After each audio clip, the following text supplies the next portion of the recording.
Oh, hi. Wait a minute. Who are you? Dengan sik. Diri sendiri atau berdiri lupa dik. Yang dibayarkan ketika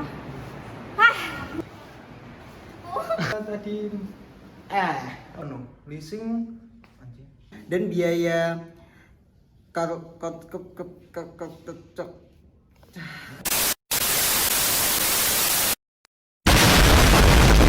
A few moments later.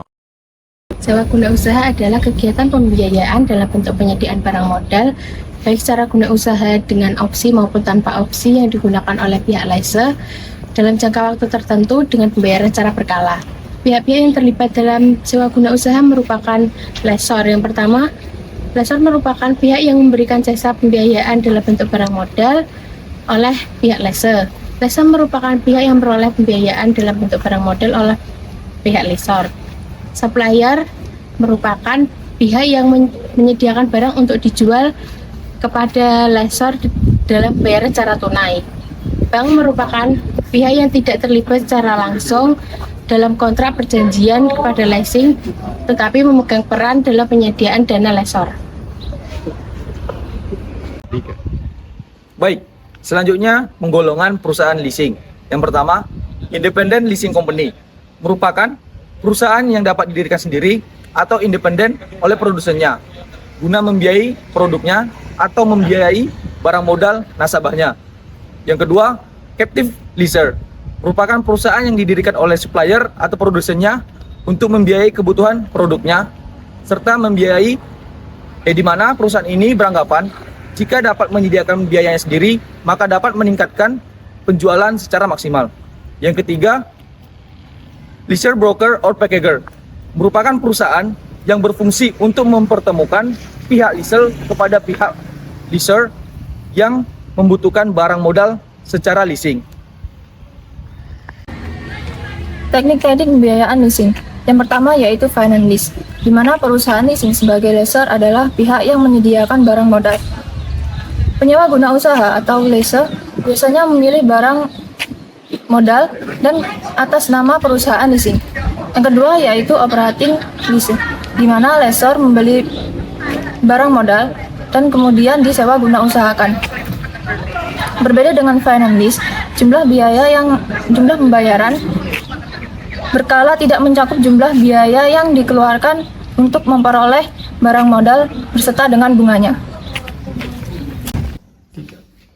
Baik, selanjutnya kita akan membahas mengenai kelebihan leasing sebagai sumber pembiayaan. Nah, yang pertama itu ada arus dana. Pentingnya pengaturan pembayaran sewa dalam perencanaan arus dana karena akan berdampak pada pihak lease serta investasi yang dapat memperlambat perolehan laba. Nah, yang kedua ada proteksi inflasi, di mana leasing sendiri dapat menjadi pelindung dalam inflasi. Namun, dalam beberapa keadaan dianggap kurang relevan. Kemudian selanjutnya yaitu pembiayaan penuh. Transaksi leasing dapat dilakukan dengan tanpa uang muka dan pembiayaannya dapat mencapai 100%. Hal ini dapat membantu cash flow perusahaan yang baru berdiri ataupun perusahaan yang berkembang. Kemudian selanjutnya yaitu lebih fleksibel. Leasing lebih fleksibel dibandingkan perbankan dalam menyesuaikan keadaan keuangan suatu leases. Pembayaran angsuran akan ditetapkan berdasarkan pendapatan yang dihasilkan oleh leases sehingga ditetapkan atau disesuaikan dengan pendapatan objek yang di-lease. Selanjutnya yaitu leasing sebagai sumber pembayaran kewajiban, yang mana pembatasan pembelanjaan dan perjanjian kredit dapat diatasi oleh leasing, karena pada umumnya pembayaran dan pelunasan angsuran berasal dari modal yang diperoleh dari leasing. Yang selanjutnya yaitu kalkulasi biaya, yang mana adanya biaya-biaya selain dari harga perolehan seperti biaya penyerahan, biaya percobaan, biaya instalasi, dan biaya konsultan dapat dipertimbangkan sebagai biaya modal yang dapat dibiayai oleh leasing, serta penyusutannya dapat diukur dengan melihat dari lamanya waktu leasing.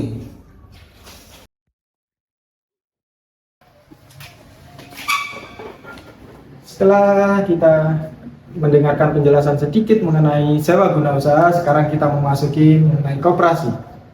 Menurut para ahli, yang pertama Kartasoeputra tahun 2007. Koperasi didirikan untuk memudahkan para anggotanya dalam mendapatkan peminjaman dana dengan bunga yang ringan. Menurut Rudianto tahun 2010, koperasi bergerak dalam penumpukan dana dari anggota dan untuk kepentingan anggotanya, sehingga kita dapat menyimpulkan bahwa koperasi didirikan dan bergerak dalam penumpukan dana dari anggota koperasi dan digunakan untuk kepentingan anggota koperasi yang membutuhkan modal atau dana dalam bentuk pinjaman, dan untuk memudahkan para anggotanya dalam meminjam dengan bunga yang ringan.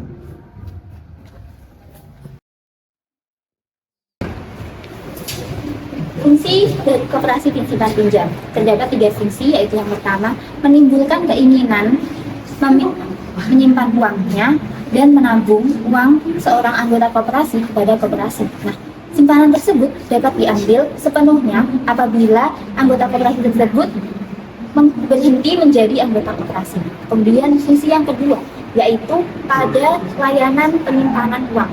Nah, koperasi simpan pinjam ini memberikan layanan penyimpanan yang aman, terjamin, dan produktif, sehingga simpanan tersebut dapat berpotensi sebagai investasi jangka panjang, investasi untuk masa depan, karena nilai tersebut itu semakin hari semakin meningkat. Kemudian yang terakhir, fungsi yang terakhir yaitu pada pinjaman kredit. Nah, koperasi simpan pinjam memberikan layanan pinjaman kredit yang pencairannya itu dengan cepat dan sederhana, sehingga tersebut sangat-sangat memberikan kemudahan bagi kreditur dalam mencairkan dana dan mencari dana untuk meningkatkan pendapatan dan usahanya. Serta koperasi simpan pinjam ini juga dapat mengentaskan anggota koperasi dari kemiskinan.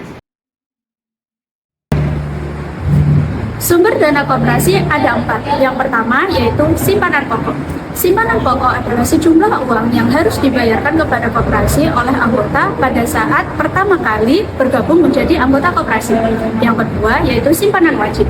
Simpanan wajib adalah sejumlah uang yang wajib dibayarkan oleh para anggota koperasi kepada koperasi dalam kurun waktu tertentu.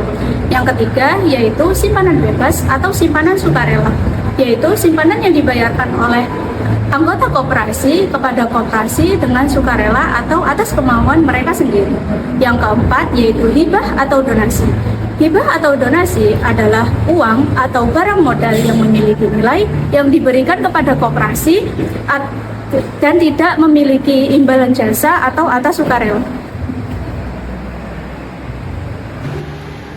Dalam perekonomian Indonesia, peran koperasi simpan pinjam adalah mengembangkan perekonomian masyarakat, terutama bagi anggotanya. Nah, peran-peran tersebut antara lain satu, yaitu memberi bantuan pinjaman kepada para anggotanya dengan syarat yang ringan. Yang kedua, yaitu mendidik anggotanya agar giat menabung sehingga memiliki modal sendiri. Yang ketiga, yaitu memberi pengetahuan seputar dengan koperasi. Dan yang keempat, yaitu menjauhkan para anggotanya dari para rentenir.